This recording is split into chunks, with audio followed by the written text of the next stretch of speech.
yata ako pinahinga eh. Hindi ka nakaputok ngayon sir. Makirot. Nakaputok ako pero may manhipis. Kaya nilagyan ko to para ma-relax. Para hindi ko sa binipit-penda. Para yung gap ko na-stress.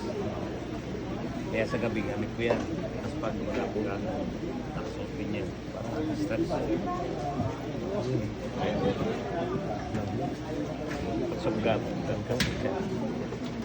Kasi na pwersa. Kasi na pwersa. Tandaan po ano? Nakakatakot ang tunog. Pero after nun, Sinaw.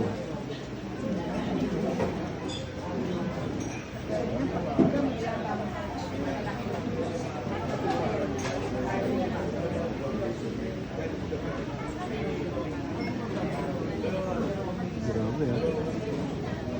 Ano kayo? Grabe. Konti na lang. May makirot.